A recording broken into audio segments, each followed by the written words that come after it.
Hello guys, welcome to my YouTube channel. So this is machine learning day 4. इस video में हम देखेंगे machine learning की first type supervised machine learning. तो इस वीडियो का जो एजेंडा रहेगा वो होगा कि सुपरवाइज्ड लर्निंग क्या होता है। हम एक डायग्राम की मदद से इसको समझेंगे। फिर हम देखेंगे सुपरवाइज्ड लर्निंग के टाइप्स। इसके दो टाइप्स है, जैसे कि regression problems and classification problems. हम एक डेटा सेट की मदद से इनको समझेंगे और वहां पे डिस्कस करेंगे कि लेबल्स एंड फीचर्स क्या होते हैं और कब रिग्रेशन प्रॉब्लम होता है और कब क्लासिफिकेशन प्रॉब्लम। इसके बाद हम देखेंगे कि अगर हमारे पास डेटा सेट रिग्रेशन प्रॉब्लम का है तो वो कौन से मशीन लर्निंग के एल्गोरिदम है जो रिग्रेशन प्रॉब्लम को डील आउट करते हैं। एंड देन हम देखेंगे क्लासिफिकेशन एल्गोरिदम के अगर डेटा सेट हमारे पास क्लासिफिकेशन प्रॉब्लम का है तो वहां पे वो कौन से एल्गोरिदम है जो क्लासिफिकेशन प्रॉब्लम्स को डील आउट करते हैं।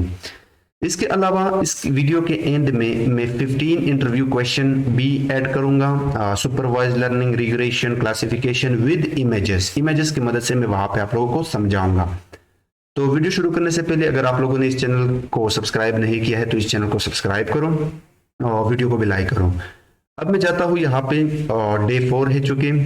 तो सुपरवाइज लर्निंग क्या होता है। अब जब भी आप किसी मशीन लर्निंग के प्रोजेक्ट से डील आउट करते हो, अब फिलहाल के लिए आप भूल जाओ, ठीक है। मैं एक जनरल एग्जांपल दे रहा हूं, ठीक है।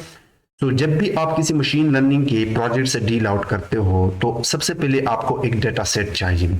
जब वो आप डेटा सेट गेट करते हो, आइदर वो JSON फॉर्म में भी हो सकता है, CSV फॉर्म में भी हो सकता है, डेटाबेस से भी फेच कर सकते हो या आपको डायरेक्टली कैगल से भी मिल सकता है, ठीक है। सो उस डेटा सेट को देखने के बाद वहां पे आपने खुद से एक सिंपल सा सवाल करना है। You have to ask a very simple question, ठीक है। इज देयर एनी इनपुट और आउटपुट एट्रीब्यूट्स और लेबल इन डेटा।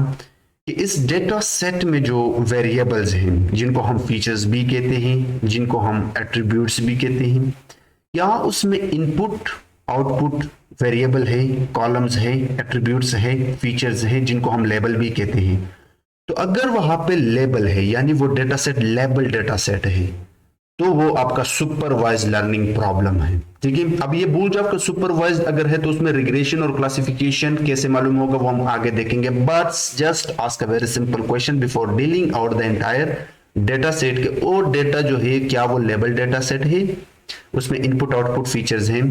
अब इनपुट आउटपुट फीचर समझने के लिए मैं इस डेटा सेट को यहाँ पे एक्सप्लेन करता हूँ। ये एक डेटा सेट है, ठीक है, जिसमें हमारे पास 1 2 3 4 5 6 फीचर्स हैं, 6 कॉलम है, 6 एट्रीब्यूट्स है, ठीक है। फर्स्ट पोजीशन बताता है बंदे का, डेवलपर है, प्रोग्रामर है, डिजाइनर है। सेकंड कॉलम बताता है एक्सपीरियंस, कितने साल काम किया है। तीसरा बताता है स्किल। चौथा बताता है उसका कंट्री, सिटी एंड फाइनली उसकी सैलरी। तो अब यहाँ पे ये जो position, experience, skill, country and city है ये आपके इनपुट फीचर्स हैं। क्योंकि जब मैं अपने मशीन को ये इनपुट फीचर देता हूं तो वो मुझे बताता है उनका सैलरी। तो इस डेटा में इनपुट फीचर भी है और आउटपुट आपका सैलरी होता है, जिनको आप लेबल कहते हो, ठीक है। बस जब भी आप फीचर और लेबल के बारे में मैं ऑलरेडी बता चुका हूं डे 3 में कि डेटा सेट क्या होता है, वहां पे आप फीचर और लेबल को किस तरह मालूम करते हो, तो ये मैं ऑलरेडी बता चुका हूं। सो इस डेटा सेट में आपके पास इनपुट फीचर्स भी है, आउटपुट वेरिएबल भी है, जिसको आप लेबल भी कहते हो। तो ये आपका सुपरवाइज्ड लर्निंग प्रॉब्लम है। अब जब ये सुपरवाइज्ड प्रॉब्लम लर्निंग का प्रॉब्लम है तो ये कैसे कैसे पता चलेगा कि ये रिग्रेशन है या क्लासिफिकेशन प्रॉब्लम है, वी विल सी। सो जो एक जनरल डेफिनेशन है सुपरवाइज्ड लर्निंग का, that it is a type of machine learning in which N algorithm learns to make predictions or decision by being trained on labeled data। यानी इस supervise learning के problem है, machine learning algorithm क्या करता है कि वो डेटा सेट से लर्न करता है, डेटा सेट के जो लेबल डेटा है उससे लर्न करके उस पर प्रेडिक्शन करता है, डिसीजन बनाता है जब आप उसे न्यू डेटा दिखाते हो। इसको हम आगे देखेंगे। Now what is the goal of supervise learning. The goal of supervise learning problem is that the algorithm is to learn a mapping between the input data and the correct output labels। जो input features आप देते हैं, like position हमने दिया था, experience और country, city, उसका age भी हो सकता है, उसका मैपिंग करता है आउटपुट लेवल के साथ। जो आउटपुट लेवल आपका होता है वो प्रेडिक्शन वाला होता है, salary, so that it can make accurate prediction on new unseen data। जब वो इनपुट फीचर्स एंड लेवल यानी आउटपुट वेरिएबल का मैपिंग करता है तो वो उस बेस पे प्रेडिक्ट करेगा कि इस बंदे की सैलरी इतनी होगी या इतनी होगी, लेकिन वो जो नया डेटा होगा वो उस पे प्रेडिक्ट करेगा जो उस मॉडल उस एल्गोरिदम ने ना देखा हो। इसको समझने के लिए मैं यहाँ पे एक इमेज दिखाता हूं। अब समझो कि ये हमारे पास एक बहुत बड़ा डेटा सेट है, ठीक है, और इस डेटा सेट में जो हमारा आउटपुट वेरिएबल है उसमें दो चीजें हैं, केला, सेब, बनाना, एप्पल, ठीक है। अब जब हमारा मॉडल ट्रेन हो जाता है तो वो बताएगा, नया डेटा जब हम दिखाते हैं, जब हम उसे एप्पल दिखाते हैं तो वो बताएगा that this is an apple. या जब हम बनाना दिखाते हैं, केला दिखाते हैं तो वो बताएगा दैट इट इज बनाना। क्यों? क्योंकि वो ट्रेन हुआ है किस बेस पे? आउटपुट एंड इनपुट फीचर्स के मैपिंग पे वो ट्रेन हो चुका है। वो बताएगा कि ये आपका एप्पल है या बनाना है। अब ये क्लासिफिकेशन प्रॉब्लम है जिसको हम आगे देखेंगे। Now let's talk about regression problem first. अब हमें आइडिया हो गया कि सुपरवाइज लर्निंग प्रॉब्लम्स वो होते हैं, मशीन लर्निंग का फर्स्ट टाइप है। ये उस डेटा सेट पे काम करते हैं जहां पे इनपुट फीचर्स भी होते हैं और आउटपुट वेरिएबल भी होता है। अब आउटपुट वेरिएबल के अंदर जो वैल्यूज है वो एक से ज्यादा भी हो सकते हैं और आउटपुट लेबल भी एक से ज्यादा हो सकते हैं, ठीक है। नाउ रिग्रेशन प्रॉब्लम वो होता है, चूंकि रिग्रेशन प्रॉब्लम सुपरवाइज लर्निंग का ही टाइप है, लेकिन रिग्रेशन प्रॉब्लम वो होता है जब आपका आउटपुट वेरिएबल न्यूमेरिकल कॉलम हो। हमने देखा है कि डेटा सेट और डेटा जो होता है वो दो तरह के होते हैं, categorical type and numerical type. तो अगर आपके डेटा सेट में जो output variable like salary numerical में है, न्यूमेरिकल वैल्यूज हैं, तो वो रिग्रेशन प्रॉब्लम है, ठीक है, बस इतना समझ लेना। So regression problem deals with those data set in which the output variable is of numerical type, as here you can see salary, ठीक है, ये regression problems होते हैं। Now what are the classification problem? Classification problem समझने के लिए मैं यहाँ पे एक एग्जांपल दिखाऊंगा, बट इससे पहले डेफिनेशन देखते हैं। If the output label same like in case of regression is a categorical variable, लेकिन इस बार न्यूमेरिकल नहीं होगा, कैटेगोरिकल होगा, यानी yes no 0 और 1, then ये आपका क्लासिफिकेशन प्रॉब्लम है। जैसे कि इस डेटा में देखा जाए तो यहाँ पे ये एक डेटा सेट है जिसमें आपका फर्स्ट फीचर है डेटा, टाइम, इनपुट 1 है। अब ये दो जो हमारे काम के नहीं है, क्यों नहीं है, तो हम आने वाले वीडियोस में जब हम प्रैक्टिकल काम करेंगे वहां पे देखेंगे। बट आपका इनपुट 1, इनपुट 2, 3, 4, 5, 6, ये 6 आपके इनपुट फीचर्स है, ठीक है। और आउटपुट वेरिएबल में 0 एंड 1 है, 0 एंड 1 है, just 0 and 1, yes no, spam और हैम। तो जब आपका आउटपुट यानी लेबल पे आपका कैटेगोरिकल कॉलम हो इंस्टेड ऑफ न्यूमेरिकल, तब वो आपका कहलाता है क्लासिफिकेशन प्रॉब्लम, ठीक है। अब इसको मजीद हम यहाँ पे देखते हैं। अब यहाँ पे देखो मेरा एक डेटा है मेल का। अब मैं जब अपने एल्गोरिदम को ये बताऊंगा कि ये जो डेटा सेट है ये रिग्रेशन का है या क्लासिफिकेशन का है, तो मेरा एल्गोरिदम आउटपुट वेरिएबल को देखेगा। अगर आउटपुट वेरिएबल में यस नो है या स्पैम नॉट स्पैम या 0 एंड 1 है तो वो समझेगा कि ये क्लासिफिकेशन प्रॉब्लम है, ठीक है। जैसे कि यहाँ पे ट्रक और बोट, अगर मेरे आउटपुट वेरिएबल में ट्रक के लिए 1 है, बोट के लिए 0 है, या मे भी हो सकता है कि वहां पे ट्रक एंड बोट हो, तो जो मेरा मशीन लर्निंग मॉडल होगा वो इनको क्लासिफाई करेगा कि ये या तो बोट है या ट्रक है on the basis of training. Okay, now let's talk about the usage of supervise learning. Supervise learning कहाँ कहाँ पे इस्तेमाल होता है? तो supervise learning mostly image recognition में इस्तेमाल होता है। ये कंप्यूटर विजन का एक टॉपिक है, कंप्यूटर विजन डीप लर्निंग का एक ब्रांच है। इसको आप अगर आपको पता है तो गुड, अगर आप बिगिनर है तो स्किप मारो, बट जस्ट समझो कि यहाँ पे यूसेज जो है वो इमेज रिकॉग्निशन में भी होता है। स्पीच रिकॉग्निशन ये भी कंप्यूटर विजन का टॉपिक है। नेचुरल लैंग्वेज प्रोसेसिंग जो एनएलपी डीप लर्निंग की एक ब्रांच है वहां पे भी आप करते हो। And recommendation system machine learning का एक ब्रांच है जहाँ पे चीज़ों को रिकमेंड किया जाता है आफ्टर ट्रेनिंग दी एल्गोरिदम। ये भी एक टॉपिक है, इसके मैंने कई प्रोजेक्ट बनाए हैं, मेरे चैनल के प्लेलिस्ट में जाए, वहाँ पे एक प्लेलिस्ट है रिकमेंडेशन सिस्टम प्रोजेक्ट्स, वो आप देख सकते हो, ठीक है। So these are the use cases of supervised learning. Now let's talk about कि अगर हमारे पास प्रॉब्लम है क्लासिफिकेशन या रिग्रेशन, तो हमें कैसे पता चलेगा कौन से एल्गोरिदम है जिनको हमने यूज करने हैं।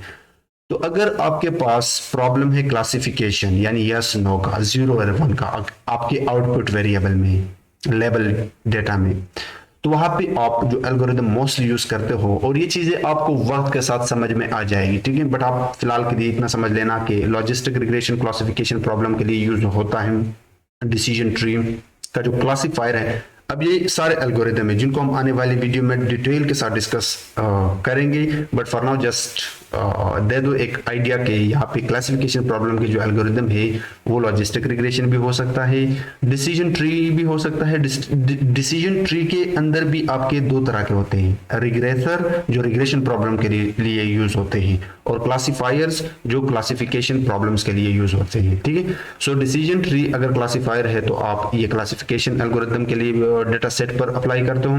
इसी तरह नेव बेस के अंदर आपके पास गेशियन नेव बेस है, ये आपका क्लासिफिकेशन एल्गोरिदम है। के नियरेस्ट नेबर्स के अंदर क्लासिफायर जो है वो भी आपका क्लासिफिकेशन है। Support vector machine classifiers and deep learning में न्यूरल नेटवर्क जो है वो आपके क्लासिफिकेशन प्रॉब्लम्स को डील आउट करते हैं, ठीक है। इसी तरह अगर आपके पास डेटा सेट रिग्रेशन प्रॉब्लम का है तो वहां पे आप लीनियर रिग्रेशन का भी इस्तेमाल करते हो, ridge regression, lasso regression, elastic net regression. Decision tree के अंदर इंस्टेड ऑफ क्लासिफायर इस बार आप रिग्रेशन का इस्तेमाल करोगे। रैंडम फॉरेस्ट में आप रिग्रेशन का इस्तेमाल करोगे। कैन नियरेस्ट नेबर में इंस्टेड ऑफ क्लासिफायर आप रिग्रेशन का इस्तेमाल करोगे, क्योंकि इस बार आपके पास जो प्रॉब्लम है वो रिग्रेशन टाइप है। सपोर्ट वेक्टर मशीन में सपोर्ट वेक्टर रिग्रेशन का आप इस्तेमाल करते हो। न्यूरल नेटवर्क जो है वो भी आपके डीप लर्निंग के लिए इस्तेमाल होते हैं, लेकिन ये भी यहाँ पे रिग्रेशन के problem, in case of regression problem, ठीक है। सो ये चीजें आपको वक्त के साथ समझ आएगी। जब हम सारे ये एल्गोरिदम कवर करेंगे तब आपको एक आइडिया लग जाएगा, इनकी प्रैक्टिकल वर्क पे काम करेंगे, देन ये सारे की सारी चीजें कवर हो जाएंगे वहां पे। Now let's talk about the 15 interview question. Now this part is just for intermediate student and advanced learners. जो बिगनर्स हैं वो अगर चाहे तो देख सकते हैं, उनके नॉलेज में इजाफा होगा। बट अगर वो कंफ्यूज है तो वो जो पिछले वीडियो है उनको जाकर देखें, और इस वीडियो की ये जो फर्स्ट पार्ट था उसको कवर करें, प्रैक्टिस करें। But this part just for intermediate students जिनको मशीन लर्निंग के बारे में आइडिया है, और advance learner student. So interview के दौरान आपसे एक फर्स्ट क्वेश्चन पूछ सकता है regarding supervised learning regressions and classification problems, that what is the overfitting in regression supervised learning and how do you prevent it, ठीक है। इमेज की मदद से हम इसको समझने की कोशिश करते हैं, बट इससे पहले इसकी जो एक जनरल डेफिनेशन है वो देखते हैं। ओके, ओवरफिटिंग कब होता है? Overfitting occurs when a machine learning model learns to fit training data too closely. इसको मैं यहां पे बताऊंगा, ठीक है। Okay, to the point where it memorizes the noise, mean the point in the data, and performs poorly on new unseen data. To prevent overfitting, techniques such as regularization, cross-validation, and early stopping can be used. Okay, overfitting आपकी training set में तब अकर होता है जब आपका model data पर train होने के बाद वहां पे जो पॉइंट्स है, like in this image you can सी, वो बहुत क्लोजली वहां पे खुद को ट्रेन करता है, हर पॉइंट को पहुंचने की कोशिश करता है। As you can see this is first dot, second dot, third dot, fourth, fifth, sixth up to this one. ये किसी भी पॉइंट को मिस नहीं कर रहा है, बहुत क्लोजली इसके अंदर घुस के जा रहा है, जिससे क्या होता है और फिटिंग क्रिएट हो जाता है। इसकी वजह से जो जब भी हम इस ट्रेंड मॉडल को अगर नया डेटा सेट दिखाते हैं, अनसीन डेटा सेट दिखाते हैं, तो उसका प्रेडिक्शन बहुत ही पुअर होगा। अब इसे बचने के लिए हम क्या करते हैं, कुछ टेक्निक्स है जिनको हम आगे देखेंगे साइकिट लर्न्स में, लाइक रेगुलराइजेशन, क्रॉस वैलिडेशन या अर्ली स्टॉपिंग। ये इस्तेमाल करके क्या करते हैं, अपने डेटा सेट पे अपने मॉडल को बिल्कुल उनके बीच में से गुजारते हैं, ना कि क्लोजली, ठीक है। Now the second question the interviewer may ask, what is supervised learning and how it is different from unsupervised learning? अब unsupervised learning is the topic of the day 5th next video, जिसमें हम day 5 के जितने भी topics है वो cover करने वाले हैं, वो है अनसुपरवाइज्ड लर्निंग। इसको आप फिलहाल के लिए भूल जाओ। सो फिर भी इंटरव्यूअर आपसे पूछ सकता है रिगार्डिंग सुपरवाइज लर्निंग के सुपरवाइज लर्निंग किस केस में डिफरेंट हो सकता है unsupervise learning. So I hope कि इस आंसर का जवाब आप बहुत ही सिंपली दे सकते हो इस क्वेश्चन का जवाब, बिकॉज हमने जान लिया कि सुपरवाइज लर्निंग मशीन लर्निंग का टाइप है जहां पे एल्गोरिदम लर्न करता है, डिसीजन लेता है का किस बेस पे, लेबल डेटा पे, ठीक है। और जो डेटा होता है वो एल्गोरिदम को हम तब प्रोवाइड करते हैं उसके करेक्ट आउटपुट के साथ, ठीक है, which are also known as labels. और इसका गोल क्या होता है, ये मैप करता है इनपुट एंड आउटपुट फीचर्स को ताकि न्यू डेटा सेट पे ये अच्छे तरीके से प्रेडिक्ट मारे, ठीक है। लेकिन in case of unsupervise learning क्या होता है, वहां पे मशीन लर्निंग एल्गोरिदम लर्न करता है अनलेबल डेटा पे, अनलेबल डेटा जहां पे आपका आउटपुट वेरिएबल नहीं होता, सिर्फ इनपुट फीचर्स होते हैं, आपका आउटपुट वेरिएबल होता ही नहीं है। तो दिस इज द डिफरेंस। जैसे कि यहाँ पे एग्जांपल्स की मदद से, इमेज की मदद से आप समझ सकते हो, ये एक लेबल डेटा है जहाँ पे तीन चीजें हैं, हेक्सागन, स्क्वायर एंड ट्रायंगल। जब हमारा मॉडल ट्रेन होगा तो उसका जो लेबल है यानी आउटपुट वो तीन चीजें हैं, 0 1 2, यानी 0 में दे सकता हूँ हेक्सागन को, 1 दे सकता हूँ मैं ट्रायंगल को, और 2 दे सकता हूं मैं स्क्वायर को। मैंने बताया था कि मल्टीपल भी हो सकते हैं, सो दिस टाइम जस्ट ये क्लासिफिकेशन प्रॉब्लम है, ठीक है। लेकिन यहाँ पे जो आपका आउटपुट वेरिएबल है वो 0 1 यस नो वाला नहीं है, बल्कि मल्टीपल है, 3 भी हो सकते हैं, ठीक है। तो जब ट्रेन होगा तो ये बताएगा कि ये तो या स्क्वायर है या ट्रायंगल है या हेक्सागन है। This is supervised learning problem. Now the third question the interviewer may ask difference between classification and regression problem। बहुत ही सिंपल है, बताया था क्लासिफिकेशन में अगर आपका आउटपुट वेरिएबल कैटेगोरिकल है तो क्लासिफिकेशन प्रॉब्लम है, लेकिन अगर आपका आउटपुट वेरिएबल न्यूमेरिकल वैल्यूज हैं तो वो आपका रिग्रेशन प्रॉब्लम है। और क्लासिफिकेशन प्रॉब्लम क्या कहता है कि आउटपुट वेरिएबल पे जब प्रेडिक्शन मारता है यस या नो। रिग्रेशन प्रॉब्लम में अक्सर हम एक लीनियर लाइन ड्रॉ करते हैं जितनी भी आपकी आउटपुट वेरिएबल में न्यूमेरिकल वैल्यूज हैं उन पे, ठीक है। Now the next question can be asked by the interviewer that how do you handle missing data in supervised learning problem, either it could be classification problem और regression problem. कि जब आपको एक डेटा सेट मिलता है, जाहिर सी बात है वहां पे नल वैल्यू हो सकते हैं, खाली वैल्यू हो सकते हैं, तो वो आप किस तरह हैंडल करते हो। अब यहाँ पे देखो column 1 column 2 up to column 5, इसमें रो 0 रो 1 रो 2, फर्स्ट रो के लास्ट यानी कॉलम 5 में एक नैन वैल्यू है, ठीक है, नल वैल्यू है, यहाँ पे सेकंड में है और यहाँ पे थर्ड एंड फोर्थ में है। इनको आप किस तरह डील आउट करते हो बिफोर ट्रेनिंग द मॉडल।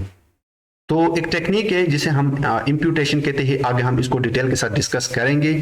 वहां पे हम क्या करते हैं, फील करते हैं इन खाली वैल्यू को उसके मीन के साथ। अब ये इसका क्या मतलब हुआ, इसका मतलब ये हुआ कि जो फर्स्ट रो में आपका नैन वैल्यू है इसको फील करते हैं इस फर्स्ट रो के सारे वैल्यू के एवरेज के साथ, इन सारे वैल्यू का एवरेज निकालते हैं, फिर फील करते हैं इसके दिस लास्ट वैल्यू। और ये काम कुछ बिल्ट इन टेक्निक्स होते हैं वहां पे साइकिट लर्न में वो करता है। You don't need to worry about it, we will be discussing this, okay. तो ये सारा काम करने के बाद फाइनली आपका ये जो डेटा सेट के नल वैल्यूज होंगे वो फील हो जाएंगे उनके मीन के साथ। नाउ अगला क्वेश्चन पूछ सकता है इंटरव्यूअर आपसे कि क्या आप एक्सप्लेन कर सकते हो बाइस वेरिएंस ट्रेड ऑफ इन सुपरवाइज्ड लर्निंग। अब ये यहाँ पे मैं एक्सप्लेन नहीं कर सकता क्योंकि ये थोड़ा सा टिडियस कॉन्सेप्ट हो सकता है आप लोगों के लिए, लेकिन फिर भी मैं बता देता हूँ कुछ इस पर। आप इसको हम आने वाली वीडियो में डिस्कस करेंगे क्योंकि ये पूरा एक प्लेलिस्ट है मशीन लर्निंग का, बट यहाँ पे चूंकि ये क्वेश्चन है तो मैं जवाब बता देता हूँ। बाइस variance trade off is a की कॉन्सेप्ट इन सुपरवाइज्ड लर्निंग। ये एक बहुत ही अहम कॉन्सेप्ट है, की जब भी आता है तो ये एक अहम कॉन्सेप्ट है।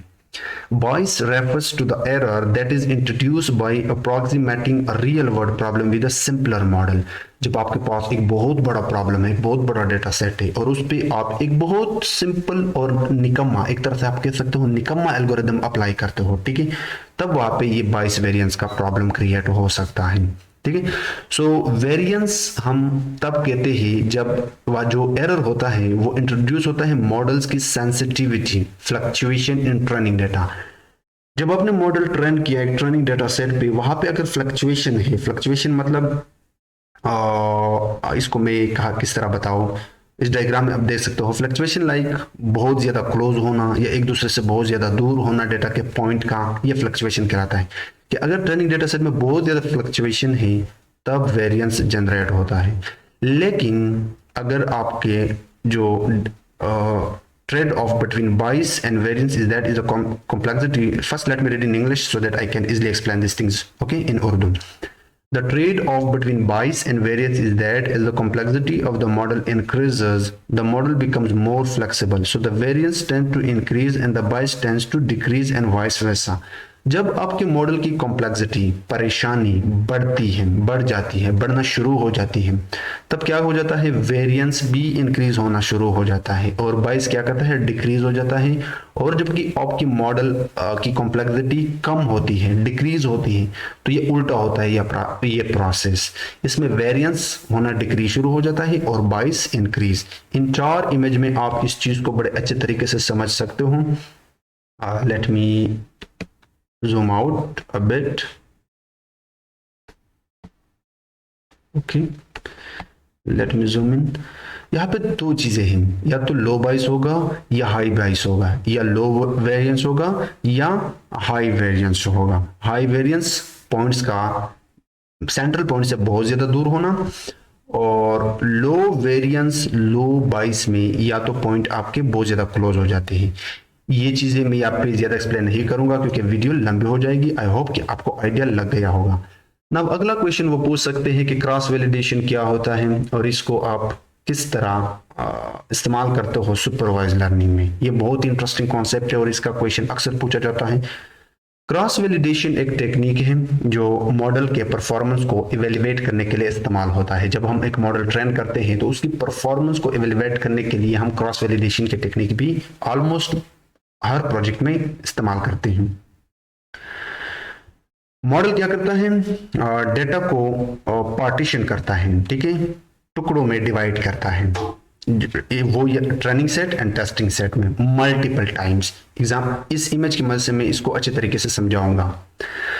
तो क्रॉस वैलिडेशन हेल्प करता है और फिटिंग या प्रिवेंट करने में by providing accurate estimation of the model performance on new unseen data. अब देखते हैं इस इमेज को ताकि हम इस चीज को अच्छे तरीके से समझ सकें। लेट्स से मेरे पास मैंने 4 फोल्ड बनाए हैं जिनको मैं कैसे रिप्रेजेंट करता हूं। मैं अपने डेटा की ट्रेनिंग डेटा की या टेस्टिंग डेटा की 4 फोल्डिंग करने वाला हूं। फर्स्ट फोल्डिंग में मैंने क्या किया, एक टेस्टिंग सेट लिया, ठीक है, और इसका let's say this is 100% data, 20% data आपका टेस्टिंग सेट है और 80% डेटा आपका किसका है, ट्रेनिंग सेट का है। तो फर्स्ट फोल्ड में फर्स्ट पार्टीशन में ट्रेनिंग सेट है और बाकी 3 पार्टीशन में मेरा ट्रेनिंग 80% डेटा सेट है। इसी ही डेटा का मैं एक और फोल्ड बनाऊंगा, लेकिन इस बार मैं चेंज करूंगा। जो फर्स्ट टेस्टिंग सेट था इस बार मैं ट्रेनिंग सेट डालूंगा। टेस्टिंग सेट को ट्रेनिंग सेट के फर्स्ट पार्टीशन में ले आऊंगा और बाकी 2 ट्रेनिंग सेट की। तीसरा फोल्ड जो मैं करूंगा तो प्रोसेस उल्टा होगा।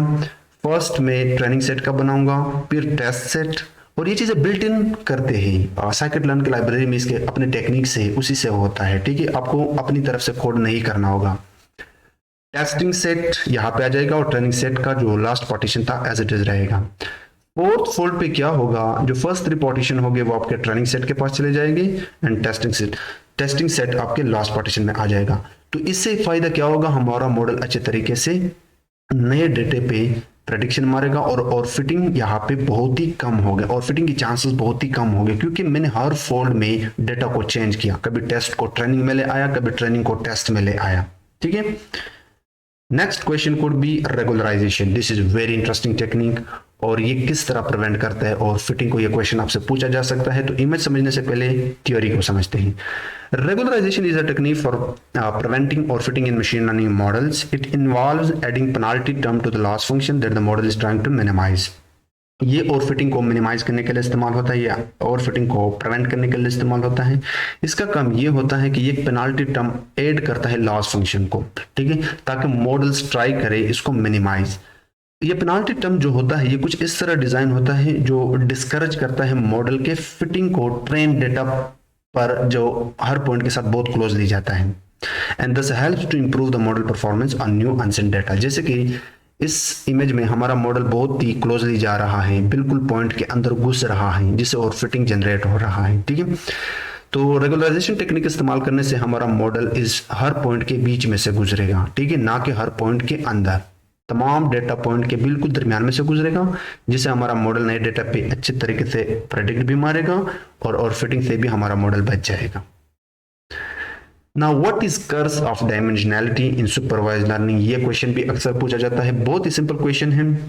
Curse of dimensionality is a term used to describe the difficulty of working with high dimensional data in machine learning. As the number of features of dimensional data increases, the number of possible configuration of data increases exponentially, making it increasingly difficult to meaningful pattern or relationship in the data. What does it mean?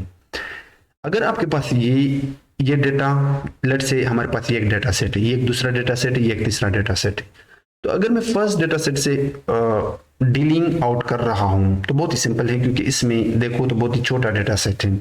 ये data set भी मैं deal out कर सकता हूं, ये भी बहुत छोटा डेटा सेट है। जैसे कि आपके 5 डायमेंशनल डेटा है, इसमें आपके पास 5 कॉलम्स हैं एंड 1 2 3 4 5 और 5 आपकी रोज है। और ये डायमेंशन जो है ना 2D एरे है, 2 डायमेंशन एरे है, ठीक है। और एक्सेस या कॉलम्स आपके 5 बाय 5 है, ठीक है, जिनको आप रोज भी कहते हो, रोज एंड कॉलम्स, एक्सेस भी कहते हो जिनको, ठीक है। तो ये एक छोटा है, लेकिन ये देखो 3D, अब यहाँ पे डायमेंशनैलिटी बहुत ज्यादा है, तो this is known as curse of dimensionality. Okay, so I hope you have got the idea.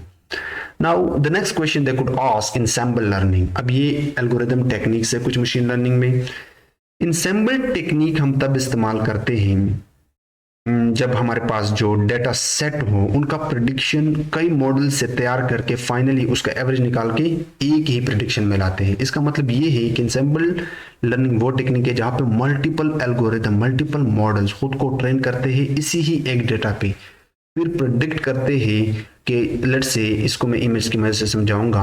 ये मेरे पास एक इनपुट डेटा सेट है, मैंने क्या किया, इस डेटा से 4 सैंपल उठाए और इन 4 सैंपल को डिफरेंट ensemble टेक्निक से ट्रेन किया। अब इस ट्री ने कुछ आउटपुट दिया इस सैंपल पे, इस ट्री ने भी इस सैंपल पे कुछ आउटपुट दिया और इस सैंपल पे भी कुछ आउटपुट इस ट्री ने दिया और इस सैंपल, ये ट्रीज जो है ये मल्टीपल मॉडल्स हैं। अब इन सब का जो एवरेज होगा वो मैं निकालूंगा और कंबाइन करूंगा और फिर मेरा आउटपुट रिजल्ट यहाँ पे होगा। This is called ensemble techniques, ठीक है। What is decision tree? Decision tree भी बिल्कुल सेम है ensemble टेक्निक की तरह, लेकिन कुछ डिफरेंस है। डिफरेंस ये है कि decision tree is a type of machine learning model that makes decision by recursively partitioning the data into subset based on the values of the input features, ठीक है। इसका मतलब ये है कि मेरे पास एक डेटा सेट है, मैं क्या करूंगा, उनके ट्रीज बनाऊंगा। ट्रीज मतलब मैं उनके सबसेट बनाऊंगा, सबसेट मतलब कुछ पोर्शन निकालूंगा, उस पोर्शन के कुछ जवाब होंगे। Let's say this is my first tree, मेरे डेटा सेट का फर्स्ट ट्री ये है कि अगर इनपुट फीचर में एज 30 से कम है तो उसके 2 पॉसिबल चांसेस है, यस या नो। अगर 30 से कम है तो यस जवाब होगा, अगर 30 से ग्रेटर है तो जवाब गलत होके नो होगा। तो मैंने यस का एक और ट्री बनाया और नो का एक और ट्री बनाया। अगर 30 से कम है तो वो यंग है, नो जवाब होगा, मतलब वो एक्सरसाइज करता है। अगर 30 से एज वो इस साइड पे होगा, यंग होगा। लेकिन अगर 30 से ज्यादा है तो वो मतलब जो है ना वो बंदा एक्सरसाइज करता है, ठीक है। लेकिन अगर 30 से कम है तो वो इस पार्ट पे आएगा, जवाब ट्रू है, 30 से कम है, इसका मतलब है वो पिज्जा ईट करता है। तो अगर वो पिज्जा खाता है फिर इसके 2 क्वेश्चन बन सकते हैं, यस और नो। या तो वो अगर वो पिज्जा खाता है तो जाहिर सी बात है पिज्जा खाने से बंदा अनफिट हो जाता है, मतलब ट्रू। लेकिन अगर वो पिज्जा यहाँ पे नहीं खाता है तो वो फिट होगा।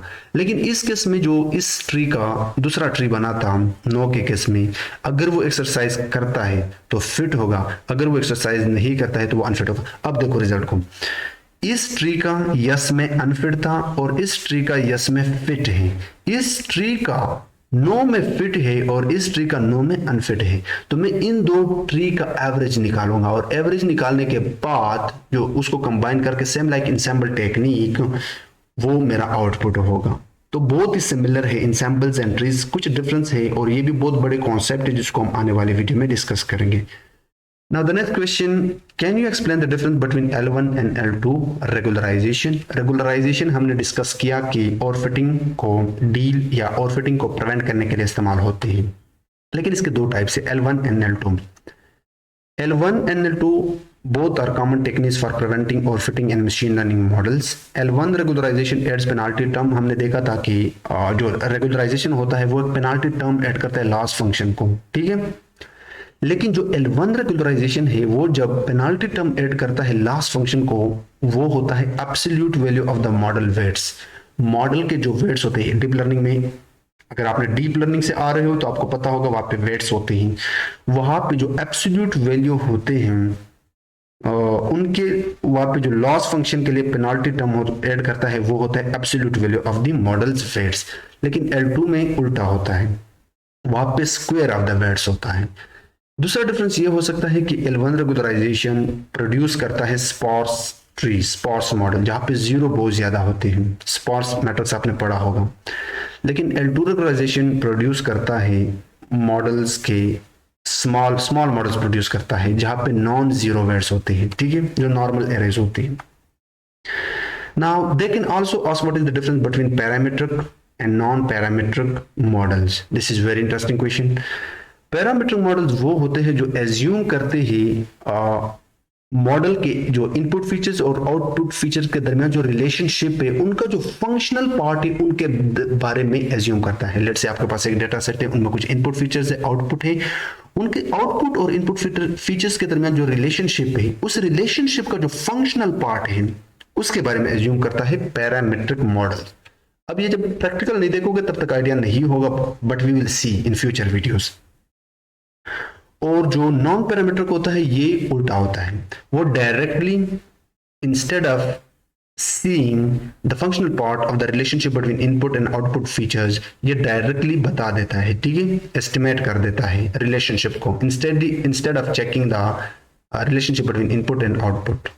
लेकिन वो फंक्शनल पार्ट की बात हो रही है, वो फंक्शनल पार्ट जो है उसकी। They can also say transfer learning कि ये क्या होता है और ये किस तरह इस्तेमाल होता है। तो बहुत ही सिंपल है। ट्रांसफर लर्निंग वो लर्निंग होता है जहां पे अगर आपके पास एक पहले से कुछ ट्रेंड मॉडल है और एक नया प्रॉब्लम आपको दिया जाता है, तो आप क्या करते हो, instead of doing all this things from the beginning, एक नया मॉडल ट्रेन करना, सब काम करना, तो आपके पास जो पहले से बने बनाए ट्रेंड मॉडल होते हैं उसके कुछ पोर्शन ऐड करते हो। इससे क्या होगा, आपका टाइम भी सेव होगा और मॉडल की एक्यूरेसी भी अच्छी होगी। What is the difference between support vector machine and neural network? Support vector आपके मशीन लर्निंग के एल्गोरिदम है, न्यूरल नेटवर्क आपके डीप लर्निंग के एल्गोरिदम है। तो दोनों मशीन लर्निंग के कैटेगरीज में आते हैं, तो they can also ask this question. तो ज्यादा एडवांस पे नहीं जाते, हमें पता है कि सपोर्ट वेक्टर मशीन जो एडवांस लर्नर है उनको पता होगा। इंटरमीडिएट को अगर आइडिया नहीं है तो आने वाली वीडियोस में इन सारे एल्गोरिदम्स को हम डिस्कस करने वाले हैं। तो सपोर्ट वेक्टर मशीन ज्यादातर लीनियर क्लासिफिकेशन प्रॉब्लम है, रिग्रेशन भी हो सकते हैं में इस्तेमाल होते हैं। ये एक मार्जिनल डिस्टेंस ड्रॉ करते हैं, एक लिनियर जिसे आप हाइपर प्लेन कहते हो, या मैक्सिमली सेपरेट्स जो डिफरेंस होता है क्लासेस इनपुट डेटा का, वहां पे एक हाइपर प्लेन ड्रॉ करता है। लेकिन जो इसके बरेक्स जो न्यूरल नेटवर्क है वो मोर फ्लेक्सिबल होते हैं। उनके जो क्लासिफायर टाइप्स की बात हो रही है, यहाँ पे क्लासिफिकेशन प्रॉब्लम्स की बात हो रही है, ठीक है, नॉट रिग्रेशन, वो मोर फ्लेक्सिबल होते हैं क्योंकि वो लर्न करते हैं नॉन लिनियर रिलेशनशिप, ठीक है। यहाँ पे एक लिनियर रिलेशनशिप है इन दो में, लेकिन यहाँ पे कुछ डीप लर्निंग में आपके इनपुट लेयर्स होते हैं, हिडन लेयर होते हैं, आउटपुट लेयर होते हैं। जब ये पूरा प्रॉब्लम इससे गुजरता है तो वो जो नॉन लिनियर रिलेशनशिप है between input features and output, उनसे लर्न करके बताता है आपका आउटपुट। इस केस में ये मोर फ्लेक्सिबल होता है। सो मींस आप सिंपली एक जवाब कह सकते हो कि neural network more flexible than support vector machine. Now, what is the difference between batch gradient descent and stochastic gradient descent in support learning? ये दोनों कॉन्सेप्ट आपके सुपरवाइज लर्निंग में इस्तेमाल होते हैं। ओके, वीडियो लंबी हो गई और सम टाइम मेरे जो वर्ड्स हैं वो आगे पीछे जाते हैं, सो इसको इग्नोर मारना, ठीक है। Batch gradient descent is a technique for minimizing the loss function of a machine learning model by updating the model weights based on the average of the gradients of the loss function over a batch of training example। ये बिल्कुल same like जो हमने यहाँ पे discuss किया था। Let me show you let me show you this L1 and L2, ये बिल्कुल इसी तरह काम करता है, लेकिन ये क्या करता है, लेट मी ओके, जो बैच ग्रेडिएंट डिसेंट है ये एक टेक्निक है जो मिनिमाइज करता है लॉस फंक्शन को मशीन लर्निंग के मॉडल में, कैसे मॉडल के वेट्स को अपडेट करते हुए किस बेस पे एवरेज निकालता है ग्रेडियंट्स का लॉस फंक्शन का, किसके ऊपर, ट्रेनिंग एग्जांपल्स के ऊपर। स्टोकेस्टिक भी सेम काम करता है, लेकिन ये बेस्ड होता है लॉस फंक्शन के सिंगल ट्रेनिंग एग्जांपल पर एट अ टाइम। ठीक है, एट अ टाइम एक सिंगल ट्रेनिंग एग्जांपल लेता है, उसका वेट निकालता है और उसको अपडेट करता है। This is called stochastic gradient descent, और ये फास्टर होता है बैच ग्रेडिएंट डिसेंट से, क्योंकि ये सिंगल एग्जांपल पे वेट निकाल के अपडेट करता है।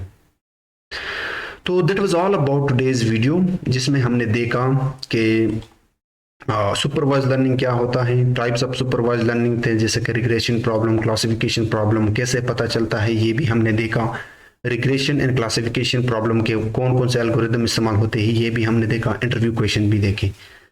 तो नेक्स्ट वीडियो में हम देखेंगे अनसुपरवाइज लर्निंग और उससे रिलेटेड ऑल कॉन्सेप्ट। तो वीडियो पसंद आई है, वीडियो को लाइक करो एंड चैनल को सब्सक्राइब करो।